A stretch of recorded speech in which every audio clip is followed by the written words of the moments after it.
In a world where war never ends, one man carries the weight of a generation, survivor of the battlefield, bringing you hard truths and hot lead, reviews from the locker, and trips to the meat grinder.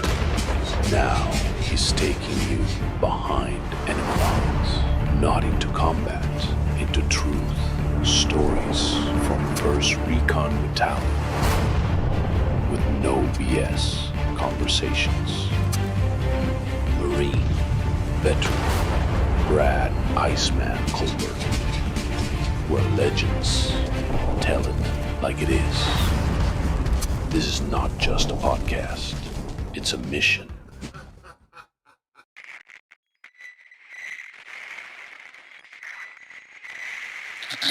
Hey, welcome back. This is the Carry On Podcast, AMA Edition, Part 3. I'm your host, Brad Colbert, the Iceman, as we answer listeners' questions with honest and candid feedback, hopefully a little humor, and we will wash it down with some libations. When last we left our hero, Anna was in studio with me reading questions, and we will pick up with the latest. Anna, yeah. Okay, no humor in this one, I'm afraid. This is a serious one. All right. Roy C. says, I'm an infantry combat vet, non-American. I first went into combat as a reservist at 31. I watched Generation Kill. It resonated deeply, especially the gap between higher leadership decision-making and what grunts actually have to do to carry this out. Adaptation, frustration, and so on. I've since gone back a few more times. One of the hardest parts for me is integrating combat with my own personal values. I find it difficult to reconcile parts of myself centered on sensitivity and the value of life with things I've had to engage with or witness in combat. I don't think there's a single correct answer here, but I'd really value your perspective on how you've approached integrating those conflicting elements in yourself. Unless I miss your statement, we're talking about moral injuries, which are really difficult to deal with. You know, it's that takes place, that compromises our, values, our morals, our ethics. It's hard to reconcile. I would say that you should have a clear understanding of your rules of engagement so that you know when they are being violated and when they are not. And if something is outside of those rules of engagement, then you're going to have to say something. You should. That's hard. That takes a lot of courage. Dealing with situations that are not outside of the rules of engagement, but may still violate your own personal compunctions, then find somebody that you can talk to upon your return about dealing with some of those moral injuries, because that's not something typically that can be healed alone.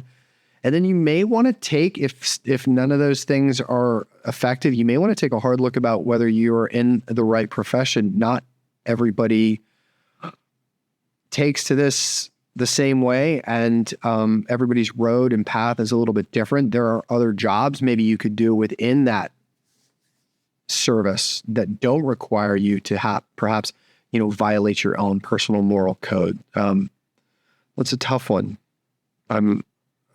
Let me know how it goes.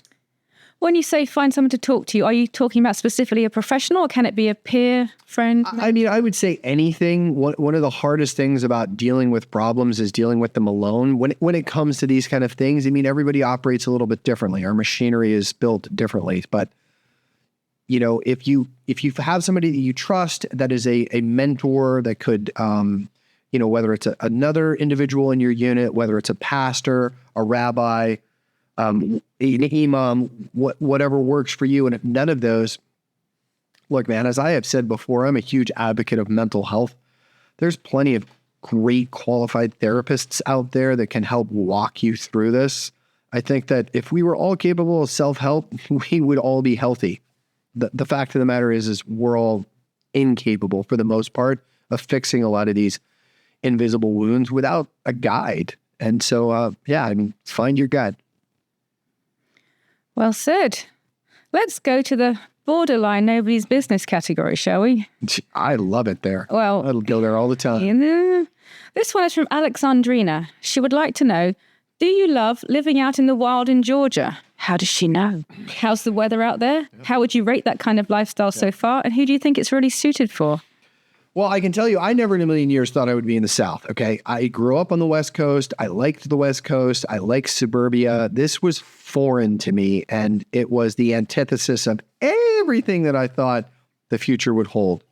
I got stationed here for a period of time, so I ended up buying a house. And again, it's like in a part of the country I don't like, a house style whose architecture is completely different than anything that I like. I like ultra modern, and this is certainly not. I like suburbia. I'm in the middle of nowhere. But wow, does it grow on you? The weather sucks. So please do not move to this part of the country for the weather, because it is hot and it is humid, and you're going to need a really good air conditioning unit or people to cool you off with misters, palm fronds, I don't know, whatever they did. Pool boys. Or girls. All right, boys, let's not be sexist, Anna. I like it. I like the autonomy. I like the solitude. I like the quiet. I would not trade this for anything ever. I can't imagine life any other way. I don't see my neighbor unless I want to see my neighbor. I can do as I please and nobody corrects me. There's no homeowners association. There's no nosy neighbors. Nobody's going through my garbage. It's great. It's absolutely great. And if you really wanted to go down a rabbit hole, I'm away from natural lines of drift, and I don't have to worry about refugee problems in the event of a catastrophe or collapse. There's a whole host of tangents. We're not going to go into them. Don't come here. There's turrets everywhere. I have the whole forest mined. You're not going to make it to the front door. Okay? That's all I'm saying. Next. Okay, back to Generation Kill, I think. All right. Kathy would like to know this.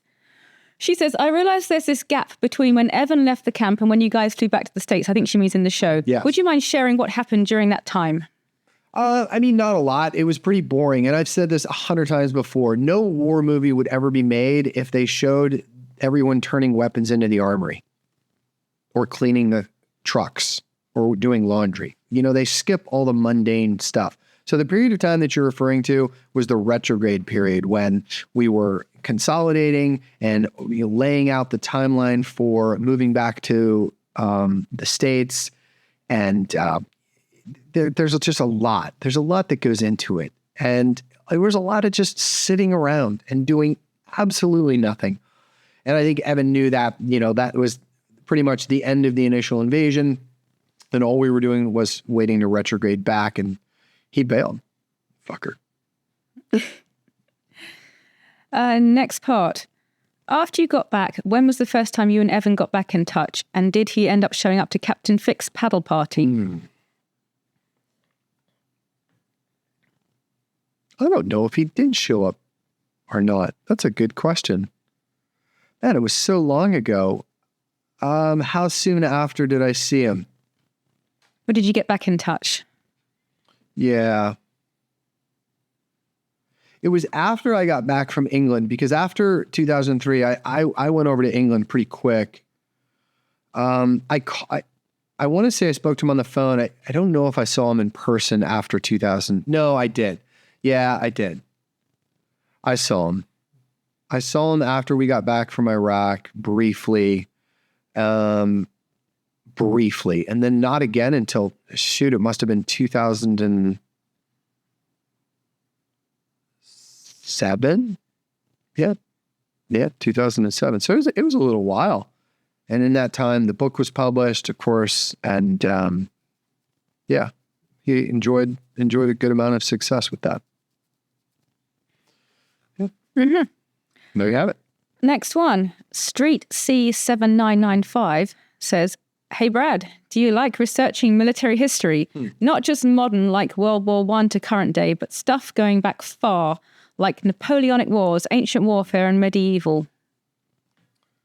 I mean, I don't necessarily know if I enjoy it in its entirety, but what I do find enjoyable are certain vignettes of specific instances in history that are interesting or have takeaways, whether it's, from a leadership standpoint or from a tactical standpoint. I mean, like, everyone knows the Battle of Thermopylae because it's been made into a movie, but the book was really the much better way to go about learning that bit of history.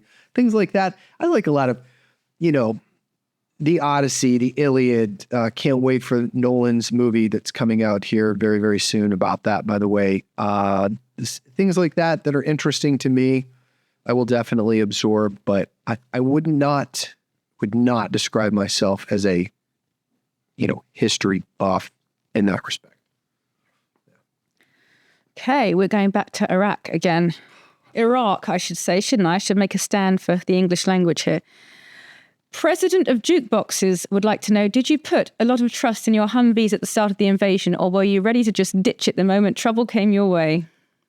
We put a boatload of work into that Humvee that we took into Iraq because I learned a lot about that platform and mobile reconnaissance in Afghanistan.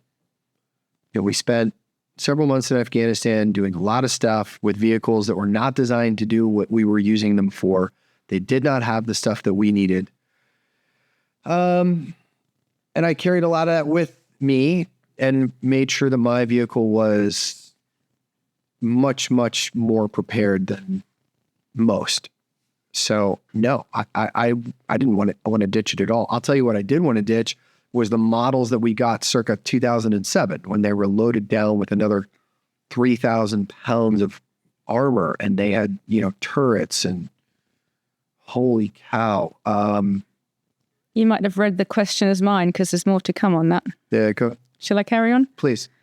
What did you think of the stopgap solution the US Army came up with by giving them far too much armor and only an additional 50 horsepower? I've heard horror stories of how the suspension wasn't upgraded so it became more of a burden than anything helpful. I can only imagine the relief when the Oshkosh MATV and the JLTV came in the picture.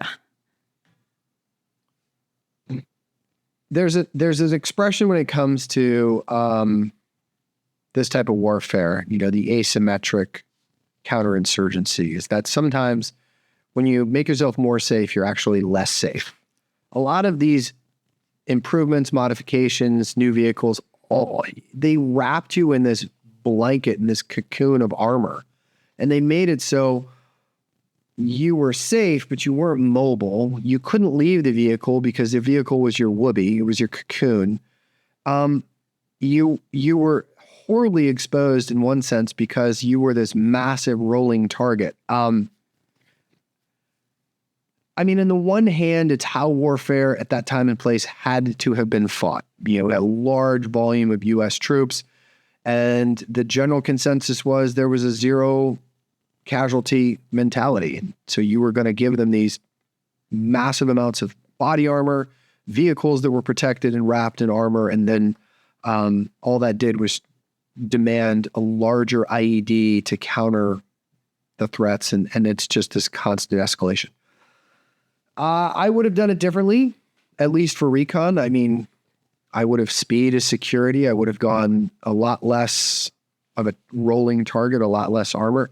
Yes, agreed. The armor, the Humvee was never designed for that much armor. The suspension wasn't designed to handle it. The engine was not designed to handle it. Yes, they came out with a new vehicle, and those vehicles were great. But again, I go back to my previous comment. Like, a lot of times you're just less safe. Why didn't you just ditch the vehicles and go for vertical envelopment? CH-47s, 46s, Blackhawks, 53s. Oh, I drive it all. Just fly. Anyways. Okay.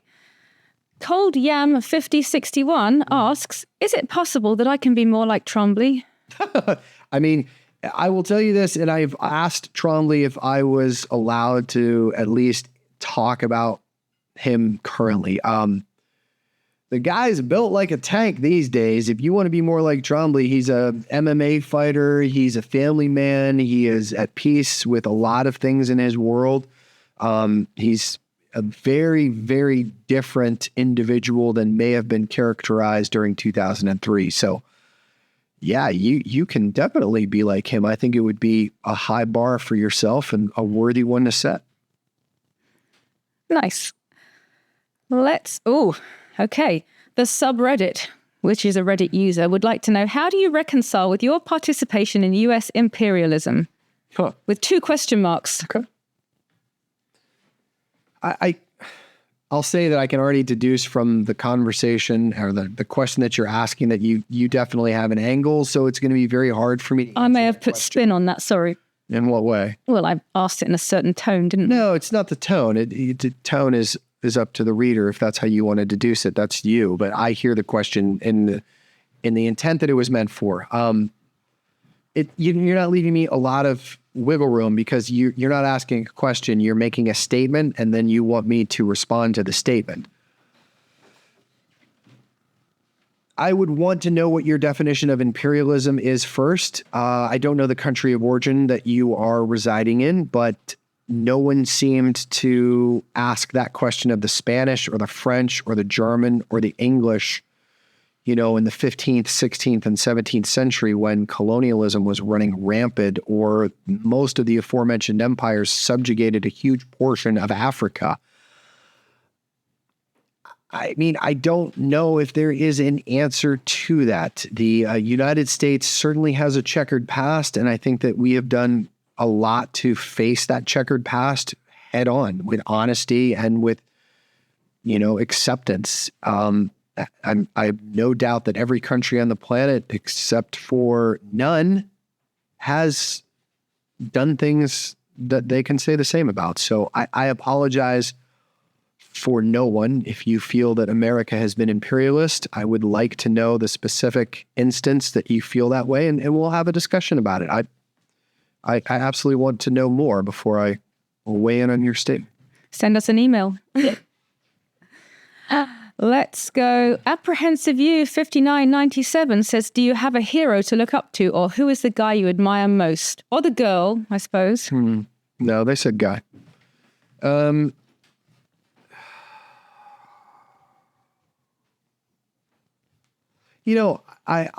think I've alluded to it at a certain point. I have a great deal of admiration for those young men who, landed in an amphibious platform on the beaches of Normandy and then died as they tried to make their way towards the hinterland. I've been to the Normandy beaches. I've seen what they had to traverse, and holy cow, I would have been terrified.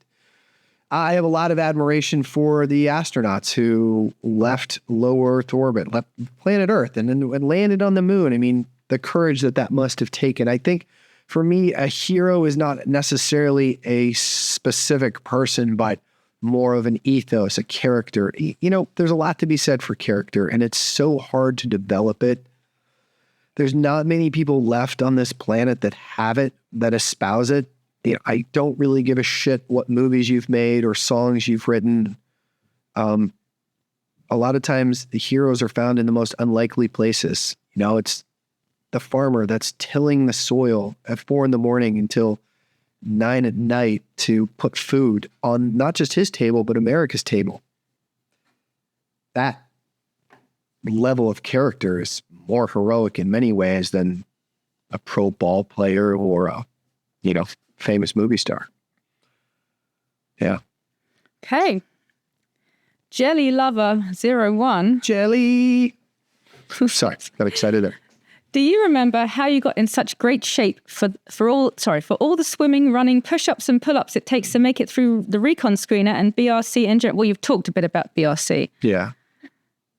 I wasn't then.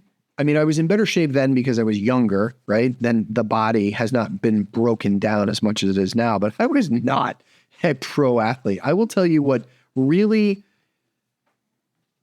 carried me through the day was swimming. I competed in swimming since I was a child. I lettered in swimming in high school. I was always a swimmer, lifeguard, swimming instructor, and it was my ability to swim that got me through.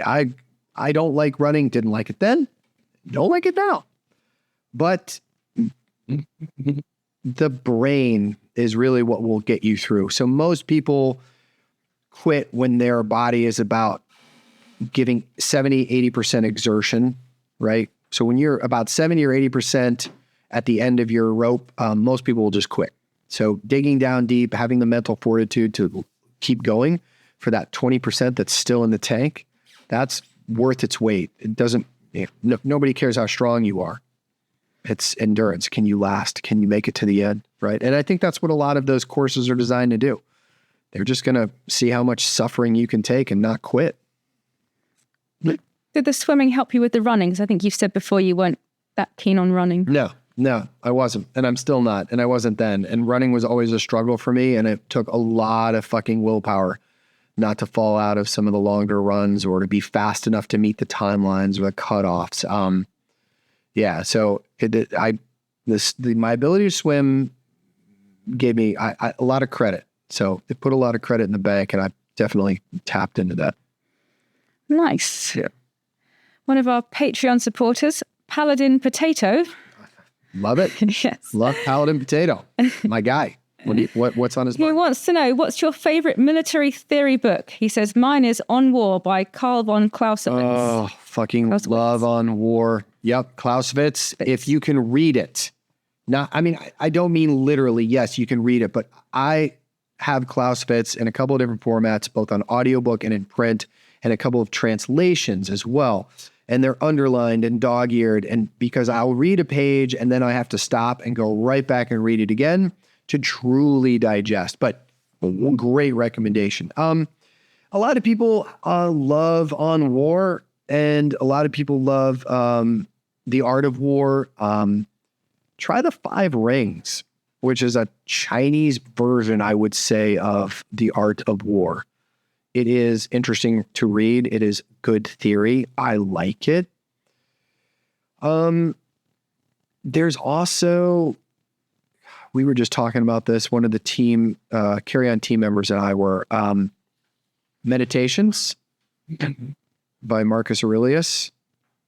Try that one as well. You'd be surprised. That has a little more theory in it than it would initially state. Yeah. 5 Rings. Meditations. Marcus Aurelius. Moving on. Nice. Yeah, Clausewitz though. Brilliant. Way ahead of his time.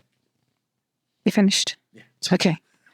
Reddit user Blood und Stahl, which Blood and Steel, I believe, would like to know. Oh, he says, I'm a guy from Poland in my mid-20s with Asperger's. Do you have any advice on how to be a better person and any leadership advice? Well, you've really given leadership advice, I suppose. Yeah, I've given a lot of leadership advice, but, I have Asperger's as well. I'm sure I've mentioned it, mild case, high-functioning autism. You just have to practice. And you have to practice things that make you uncomfortable and squirmy and squishy, like being empathetic and emotionally connecting with people, which I think sucks. You just have to force yourself to do it, because if you can't, being a leadership position is otherwise going to be very hard, because you see people as objects and then they become objects. So you need to see them as people, and then they become people. So just train yourself to do that through repetition. In a way, you have to get comfortable with being uncomfortable. So that doesn't just mean physical, it also means mental. And in this case, it's emotional. So find that thing that you hate the most emotionally and then practice it. Like giving yourself iocane powder. I'm immune to iocane powder over a period of years. Same thing. Okay. He has a second question related to his hobby of collecting militaria. Can you remember what kind of gear did you or any of the others carry over in Iraq at the start of OIF? That is quite... Yeah, broad. Wow, that's a laundry list. If you're talking about the initial invasion, I mean, there's the individual combat load, and then there's the sort of a resupply bundle or extra stuff that we would basically store inside the Humvees. I mean, most of the SOPs was you'd layer it. You'd have enough stuff on your body to survive. Food, water, shelter, and then ammo. And then you'd have another tier of equipment in a pack that you could put on if you needed to. And then, another bundle in the vehicle. As far as the makeup of all that stuff goes, outside of the scope of this AMA. But yeah, you can imagine the necessities, medical supplies. You have ammunition, a weapon to shoot the ammunition. You would need something to build a shelter should you need it, even if that's something simple like a space blanket, little things. And then, all the equipment That's a lot to list. I don't know if I can do it. Okay. I won't do it. No. Too much. This is a specific one. Theo Emerson says, during your deployments, did you ever work with the Estonian Defence Force? And if so, what did you think of them? Nope. Nope. I've never had any interaction with the Estonian Defence Force. I wouldn't even know the first thing to say about them. Yeah, I'm sorry. Okay. Happy to, though. If anyone is out there that is Estonian and would like to do an exchange program, I'll stay at your house. We'll hang out. Got to be well stocked with whiskey, though, huh? Yes. Let's go anonymous. Oh, okay. A couple of interesting ones. Did you have any remarkable experience with spiders, animals, and wildlife around the world? Fucking hate spiders. Okay, so let me make that perfectly clear. Freud would have a field day with that, you know. No. We've talked about this. You would have a field day It's with it. women's sexuality. You're uncomfortable with it. No, it's not. No, it's yes. not. Nope. It's not. They're arachnoids. Okay, it has nothing to do It with does. you or your wolf goddess spirit. It's just a spider. Okay, I'm going to answer the listener's question, not yours. Okinawa has two of the most terrifying things that you can find. Now, Women. Australia, Scared of women. You're doing that thing with your mouth again, Anna.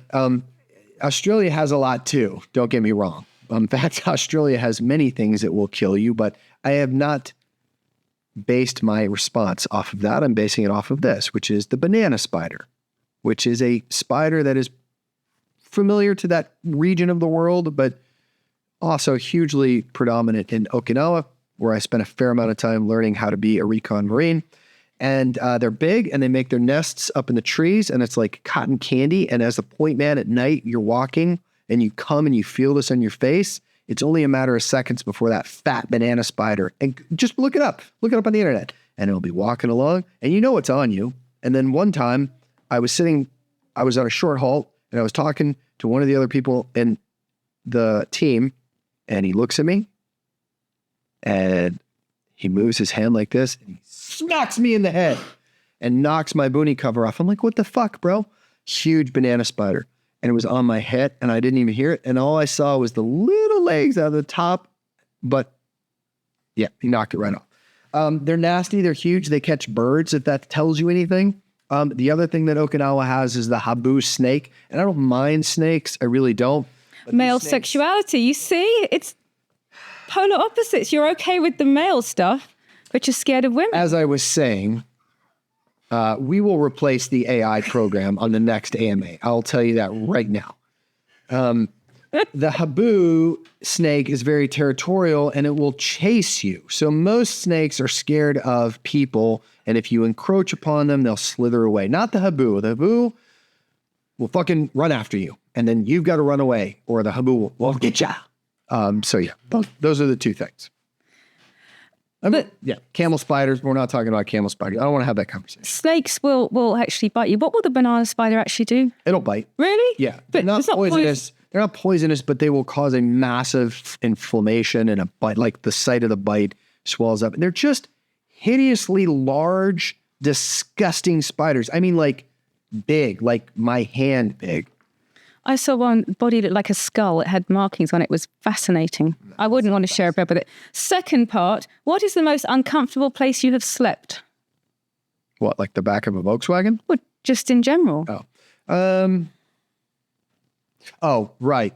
We were doing this joint JRTC out of Fort Polk. We were doing a long week patrol, and we were being hunted by platforms that had a lot of thermal. So to prevent that, we were patrolling through a small creek, and all of the brush, the canopy that was above it, it helped mask our thermal signature, which was great on the infill. But then we had to stop because we had gotten a hurricane warning, and there was a massive storm. So we had to halt where we were.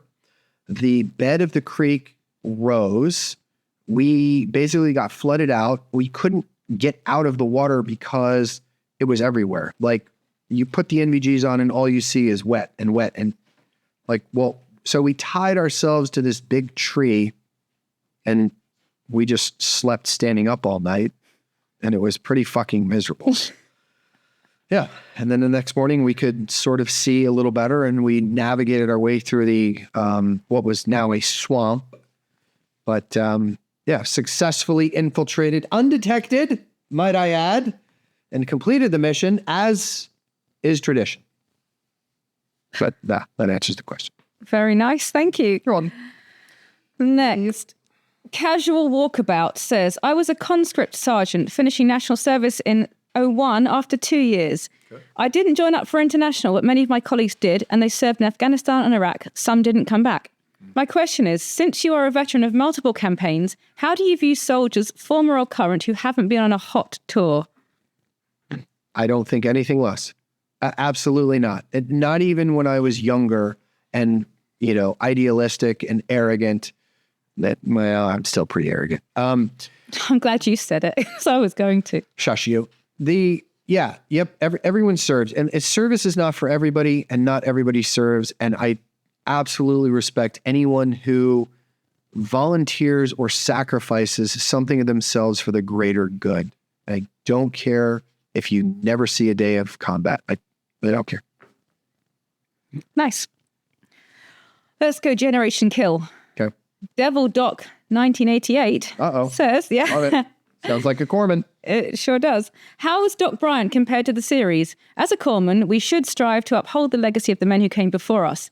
Any advice on what we do well, need to do better to integrate with future 2-1s, as well as the general culture adapting to division and group Marines? Thanks, Iceman. Wow.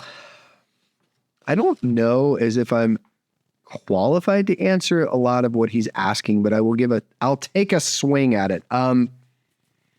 As far as Doc Bryant goes, yes, he is an amazing individual. I've had conversations with him, though sparse over the decades. I have. He's a great man, and he had courage of his convictions, and that's difficult, especially in combat zones. I think he did what he felt was right. He was good at his medicine. He was good at his job. And I think that as a corpsman assigned to Marines, right? If you're a Fleet Marine Force corpsman, FMF, I don't think your responsibility are any different than anyone else's. Know your job, know your role, stay in your lane, listen, insert yourself where it's appropriate, stay out of things when it's not, but mostly just you're there to support. You're there to support the Marines as any way you can and as much as you can. I have no doubt there's more to it, and I'm sure that other people would love to add onto it, and yeah, there might be an opportunity to answer that question with a little more fidelity in the future. Okay. We're going back to Patreon. Okay. It's Matt from Australia again. Matt. Our favorite Aussie. Love it. He would like to know, and you've answered this pretty fully, I think, in recent sit reps since he asked the question, but if you can give us a potted version. Given the fuel crisis relating to the Iran war, what global implications do you predict happening with the China-Taiwan war? And will it be similar or worse? Will what be similar? The fuel crisis, I think, and the global implications of that. I mean, every time fuel goes up, the cost to run the U.S. military goes up by the millions. There's a number, and it escapes me. It's like for every $1 of increase in fuel, the military spends an additional $130 million. Oof. I mean, you got to consider all of the aircraft and all of the vehicles and all of the ships and just gas, right? Like, fuck, the American military runs on fuel. So when the price goes up, it costs more. I don't know necessarily if it is going to accelerate anything with China and Taiwan. I don't think it will.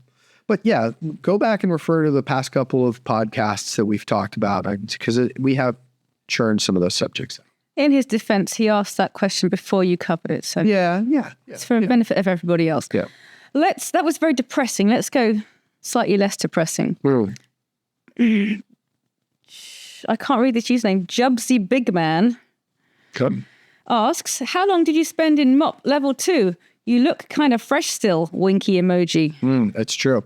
We didn't spend very long after the crossing the line of departure before we ditched the mop gear. I think the assumption is that once we crossed the LD, first off, the military did a ton of preparatory fires, opened up a lot of breaches, knew where each, theater's LD was going to be. And the assumption is that we were going to be gassed almost immediately. And we would have to fight dirty, and it would be a fucking mess. It didn't happen. And I think once it was decided that it wasn't going to happen, then the decision to get out of mop gear was made pretty quick, because it is not something you want to fight in. It just isn't. It's just not. So yeah, I'm glad it didn't. I was A, happy that we didn't have to fight dirty. B, happy we didn't have to wear mop gear. So he's right. We didn't last very long. I want to say maybe 2 weeks, and that, I think, is stretching it. It wasn't long. I have a follow-up question. It's kind of gross. Yeah. My husband came home once after 2 weeks in Fort Bragg. Well, AIs have husbands now. Boy, they really are making you guys full up. And the smell when he walks in the door, they hadn't showered in 2 weeks. And it was something cross between death and landfill, and I will never forget it. Well, I don't know why he didn't shower. Well, he just got home. I mean, his shower was... This isn't to annihilate my husband here. Do you get used to the smell? I mean, you must all smell so god-awful. Do you just not smell it anymore, or you don't care, or... No, you do. I mean, you can smell each other, but you're pretty much in it. I think it's the same way that pet owners can't smell their own pets, or smokers can't really tell, or vapors, right? Those disgusting, dirty people who vape. Unless you have nice donut shop smell. That's true. Unless it is a fruity, flowery smell, and that sort of makes life a little bit better. But I think you just get used to it, right? Ugh. Does that mean now, I know it doesn't, that you can't smell bad smells? Oh, no. No, you smell bad smells. Look, have you seen this thing? It is a sniffer. I can smell. My nose is bigger than yours. I think I've got a better... Anyway, let's move on. Please. SMG We8. Could you tell us the origin of the Iceman nickname? Yeah. I think we all know it's because you're cool under pressure. Oh, butter him up a bit. But do you recall who first called you that, and in what context? I do. And I hate to do this to you, Mr. Listener, but tune into the Aspera episode. We're going to talk all about it. Coming soon. Promise. Okay, we have a 4-part question next from Yamato43. I want them in order, yes, one at a time. Of course. I'll give you more than you can swallow, will I? Number 1, did you ever... Are you ready? Yes, just waiting. Number 1, did you ever work... Excuse me? Nothing. Continue.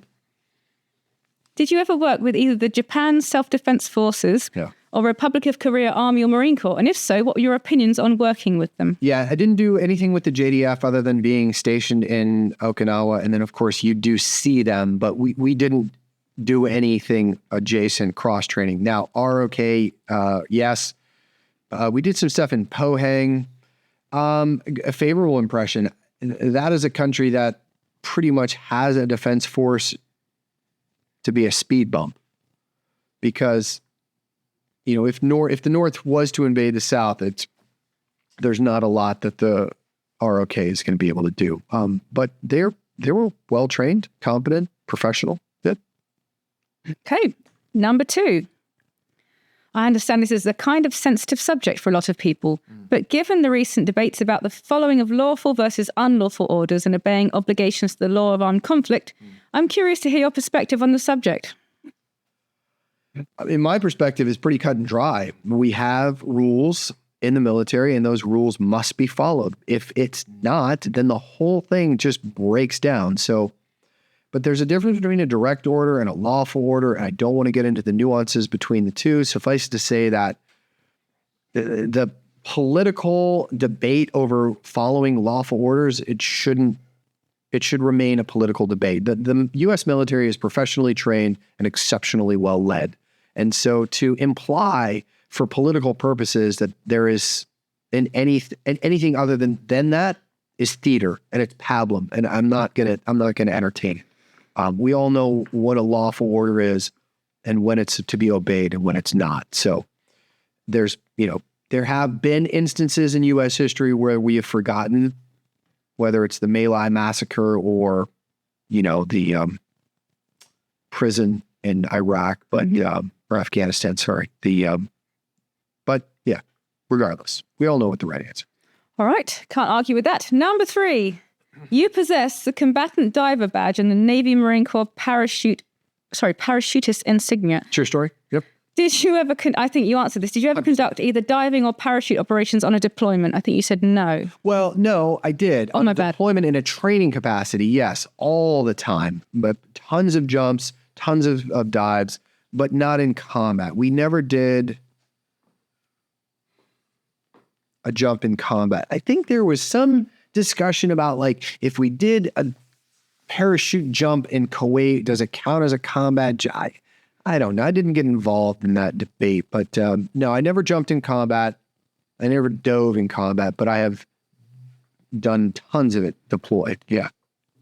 Okay. The last one from that questioner. What led to you disliking country music? Well, I could answer that. And do you still dislike it, particularly today, given its Nashville bro country revival, which is both popular and, shall we say, controversial? No, I don't like country. Now, I will digest certain country songs. Right, but what led to you disliking country music? It's twangy, man. It's the Special Olympics of music. I can't dig it. I just can't get behind it. Like, I'm a rock and roll, or I'll even go so far as to say heavy metal fan. Now, I celebrate a wide variety of music from jazz to classical, but and everything in between, industrial and techno. And there's thousands of different genres nowadays. There wasn't. When I grew up, there was only 3 types of music. But I'm old, so what do you expect? But country is not music. It's not music. It's its own separate little category that lives over here where people like Shania Twain and the Dixie Chicks live. And I'm over here, and I want to listen to Def Leppard and other rock and roll type of things. Sorry. Yeah. Yeah. Where's my joke? Okay, let's go on somewhere else. Yes, let's. I hate, they play it in the liquor store near me. It's a great liquor store, but they play it, I think, to make you buy more booze. Because it makes you want to just drink, doesn't it? It's such a bloody depressing, emotional, no one needs to feel that much. Ugh. Some of it's all right. I like Johnny Cash. That is not, we've discussed this before. That doesn't count. Let's move on. Moving on. Softway 5606 asks, have you heard of the Giant of Kandahar and do you believe it? No, I have not heard of the giant. You have? Well, I looked this up. Tell me all about it. It's a myth about a 12 to 15 foot Gigantamax humanoid entity. In Kandahar. Yes.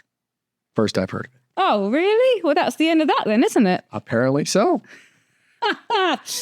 Next one. Dark Matter Soda says, in the last 25 years, there have been major social, cultural, nearly said a bad word, social, cultural, and legal shifts in U.S. military. Women being allowed in combat roles, the legalization of gay marriage in the U.S., and the repeal of Don't Ask, Don't Tell, the retiring or dying off of the good old boys club, old guard, etc. What has this shift been like for you and your colleagues in the Marine Corps? Well, only speak for you, don't speak for your colleagues.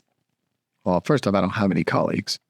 You can say what you want, that actually. I know is out of the Marine Corps. I mean, a lot of the cultural shifts, I'll say this, and I've said this before as well. The military has always been used as a test bed for social experimentation, whether it's the integrated of African Americans in, combat units or in aviation.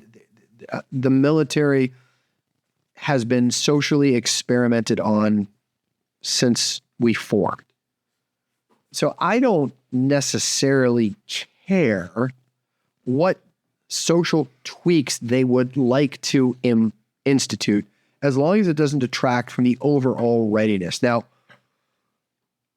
what your sexual preferences are is irrelevant to me as long as you can perform your job and it doesn't detract. So I don't want, your personal life is your personal life. As far as women in combat go, we had women in combat as far back as World War II. We had women aviators in World War II. And, fast forward to the 70s, we made this big to-do about, the first woman serving in combat and the first woman flying an airplane. No, bro, you had an entire unit of 500 female pilots in World War II that you completely fucked off about and didn't recognize until the Reagan administration or Carter. I can't recall. They're asking something slightly different. I get it. I'm working up to it. Give me a second. I'm getting ahead of steam here. Just give me a minute. So culturally, I think for most of us, it doesn't really move the needle. There's not going to be a loss of identity or a reduction in combat readiness because of the aforementioned changes. At least I don't feel that way. And most of the folks that I've talked to don't feel that way either. Where I think we get into dangerous territory is when it's where the political agenda overrides common sense and the data. And I've talked about this before. If you're an artillery individual, because I was going to say man, but now they have ways. So if your job is to load an artillery cannon, you have to be able to pick the shell up from the ground up to chest level and load it into the cannon. Now, I don't care what your parts and bits are down below. If you can do that thing, you got the job. So you can't make that any easier to understand. And so when politics starts to override the data, that's where I have a problem. And I think a lot of times they have. So did I answer any? You did. No arguments. Quite agree. Not that anyone cares what my opinion is. Not me. Okay. Thank you, Brad. You're welcome. Michael, Patreon supporter. You're a dickhead. That's about the 6th time I've called you that in 2 days. Michael would like to know, this is a good one, actually. You have been a long-time sport bike motorcycle rider, and you've recently started flying helicopters as well. Yep. Leading me to think that you're an overall vehicle enthusiast. Yes. You would be correct. Could you chronicle the various vehicles you've owned, not all, for God's sake, you've owned or piloted throughout the years, and note which ones were most special to you? I mean, yes. I tend to hold on to things for an extraordinarily long time, as my house, if you were to walk through it, would probably attest to, mostly the basement. I've owned few vehicles, to be perfectly honest with you. The one that I absolutely love, and I know I've said this before, is my Tesla. I am not making a social commentary on what your political beliefs are about the company's owner. I'm just telling you that car is amazing. It is wicked fast and very agile and nimble, and it's like an iPhone with 4 tires. It's not really a car. It's more of a computer that has wheels. I think it's an amazing vehicle, and I'm not buying it for the planet saving ability of the electric car.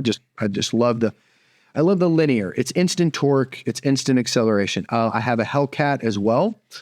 That is a Dodge Durango Hellcat with a 710 horsepower engine, and it's fun, and I love it. I'd almost still drive the Tesla Monday through Friday.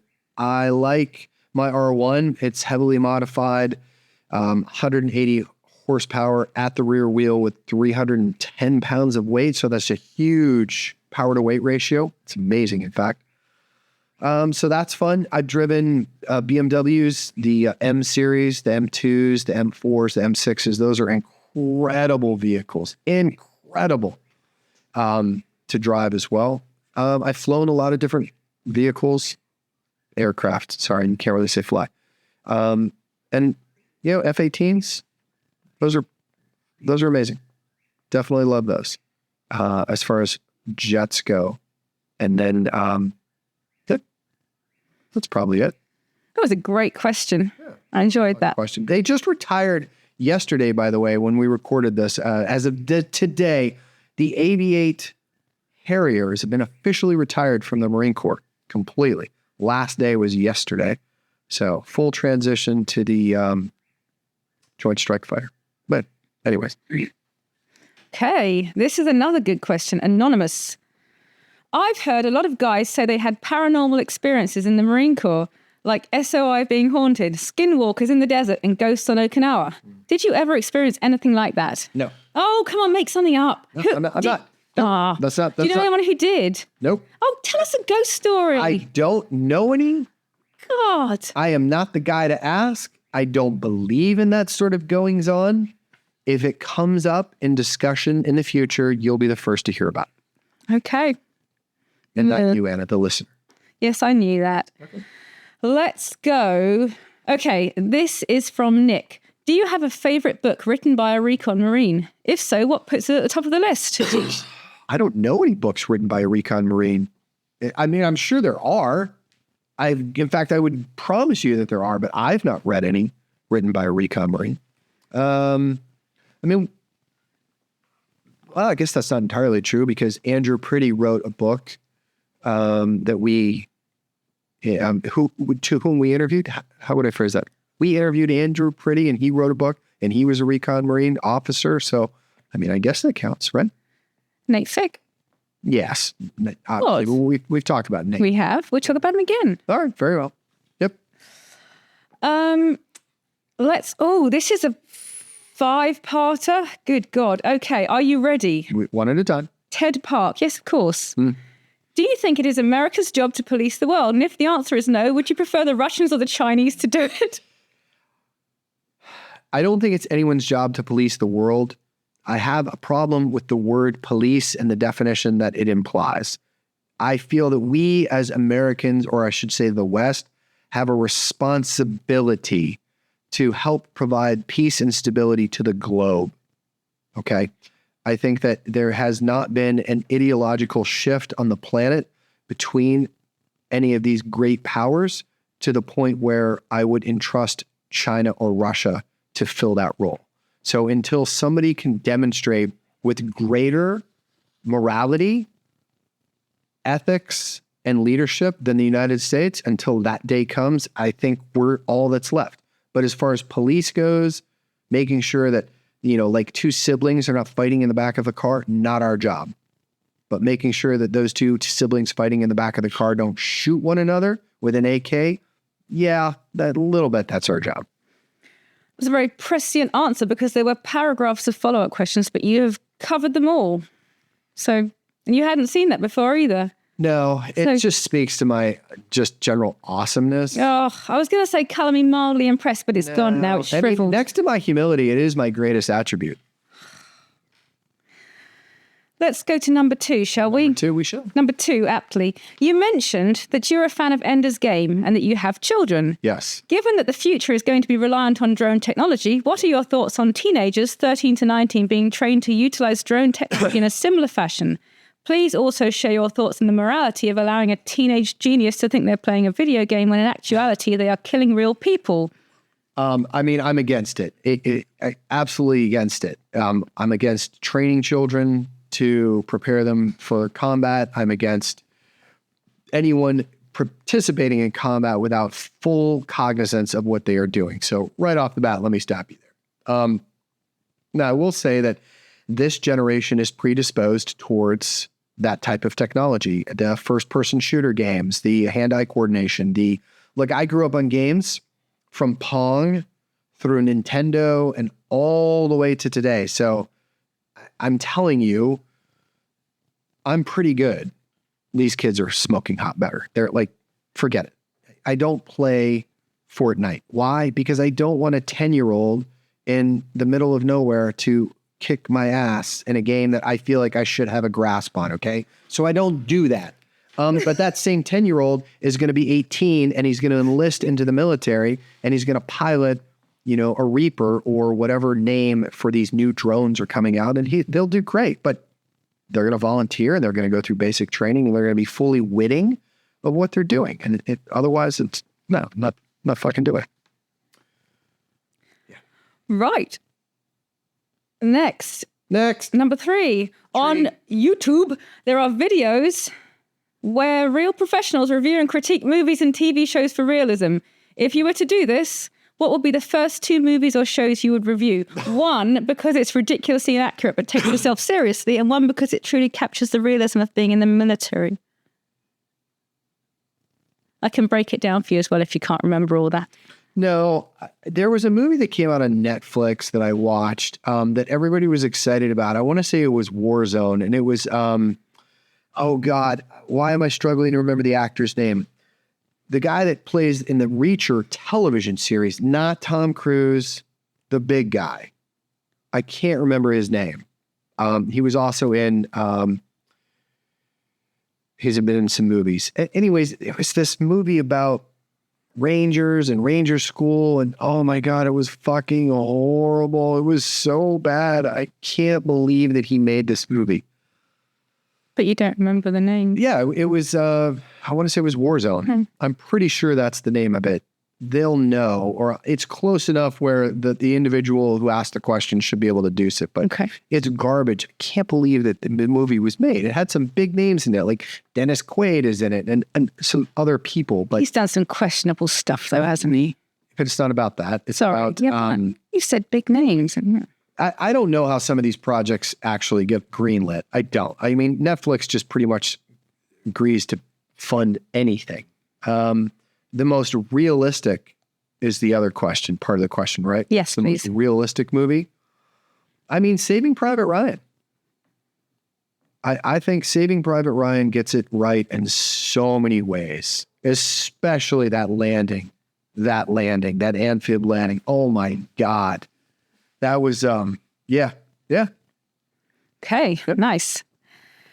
Number 4. Would you ever consider going the Dale Dye or Rudy Reyes route of being a military war consultant for Hollywood? What are the biggest cliches that Hollywood always gets wrong about combat? And what drives you nuts the most when watching a movie or show about the Marine Corps? Yeah, I would. I did some stuff on Generation Kill in post-production, and I enjoyed it. I would certainly be happy to lend my experience to any project that would like a technical advisor or military advisor on set. I would never say no. I think little things like just how the characters interact with one another. You know, Hollywood dramatizes. It is, after all, a form of entertainment, but they oftentimes dramatize the roles. You know, one of the things that bugs me is you'll see just background soldiers and they're constantly at parade rest, like in the background, just guarding a door. I'm like, nobody fucking does that. I mean, no one does that, right? And they're running around with rifles at port arms and just an office building because there's a military crest on the outside. Like, again, no one's running around armed. It just doesn't, like, stop that. It is a caricature of what the American public thinks the military must be like, right? Like everyone's running around with a stick up their ass, rigidly saluting everybody while the guns are just stuck perfectly at port arms. And, you know, there's a guy outside the bathroom who's just at parade rest. He's been there for 9 hours. It's just stop. Stuff like that just drives me crazy. The Battle for LA was this great premise. It was a science fiction movie. It had, Aaron Eckhart in it. And he was supposed to be a staff sergeant. I'm like, bro, you're in your 40s. There's no fucking way you're a staff sergeant. They're wearing Charlies with no t-shirts. Like, their uniforms are a mess. That movie was a horrible depiction of the Marine Corps in its entirety. And it wasn't even about the Marines. It was just aliens invaded Los Angeles. And the Pendleton Marines had to go up and try and intervene. I'm just like, this is a dumpster fire of a movie. I could talk a lot about movies. I like talking about movies, but that's the gist of it. Right, the 5th and final question from Ted, and I'd like to thank Ted because he got Brad all fussy and it's hilarious. Have you watched SAS Rogue Heroes yet? What are your thoughts? Wait, what was the name of it? SAS Rogue Heroes. No, I haven't. I haven't seen it. And now that you mention it, I'll have to give it a look. I'd be interested in checking that out. Okay, let's move on. This is from Ginny, your friend Ginny, Patreon supporter. Ginny! We love Ginny. Yep. She gave me a good beer recommendation. I'll be forever grateful. Anyway, does having your own podcast ruin the experience of listening to different ones, or do you find it helps? Do you? Yeah. Sorry. Nope. I interrupted. Please continue. No, you can carry on with that and I'll ask next. Okay. I don't think it does or doesn't do. It has no effect. No effect. I've had a small bucket of podcasts that I have listened to for years, and it makes no difference or impact on how I conduct my show. I have a fantastic team behind the scenes that guides me towards making the show look and sound as best as it can. And I absolutely default to their advice. So anything that I may pick up on another show is completely theirs, and ours is completely ours. So no, it doesn't move the needle one way or another. Do you have a favorite genre or creator? Ginny says hers include Law, which is very good. I've listened to that on her recommendation. Yeah. America's Test Kitchen puts out a show that I really like listening to just because they dive into the history of food, and that's interesting to me. There was was it a Discovery? No, History Channel, National Geographic. I think it was the History Channel. They did this series on television called The Food That Made America, or The Food That Built America. It was a wonderful show about, the Heinz ketchup empire and Coca-Cola and Hershey's and how they started, and Gordon's fish sticks and the discovery of how to flash freeze food. It was just really interesting and how it impacted. So America's Test Kitchen does an audio version of something similar to that, and it's interesting to listen to in short periods. I don't know. I like. Nice. We're nearly at the end. I think I digressed there. I don't even know if I answered the question. No, you did. That was perfect for once. We've only got 4 left. Are you ready? Yes. Skeeters are for... Wait. Okay, I'm ready. Oh, God. Skeeters R4K asks, have you ever been to Uzbekistan? No. That was a quick answer. I'm sure he'd love to. I knew a lady from there once. She was lovely. Yeah. Christopher Jacoby says, I was wondering, are you into Warhammer 40k? And if so, which faction do you like or have a miniature army for? Yeah, I never got into tabletop games or miniatures or anything like that. I know that they're digitized now and they're on console and PC. Wait, is this the little moving figures around game? I think the question was asked. Sorry, I'm asking you to clarify. Yeah. Yes, tabletop miniatures or games that usually involve little figurines. Aww. Warhammer 40,000 is one of those, and they just never. That's just not, I never got into it. And again, I know that they have games on Xbox and PC now for that, but I just never did. Okay. I'm familiar with it though. Right, we'll see if I was listening to earlier for this one. Daniel IW5IF says, best to worst Fallout games rating. Did you say 76 was rubbish? Absolutely the worst. That I remembered, you see? The worst. And I would go probably 4. It's 3 or 4. They'd be very, very close. Now, everybody says New Vegas, and New Vegas is great. Like, New Vegas is classic, great, amazing. And the studio that did it just hit it out of the park, and then it went to a different studio. And I like 3 and I like 4. So a lot of people are probably going to beat me up because it should be New Vegas. But you know what? It's not. I liked the NCR. So yeah, there you go. Okay. Last question.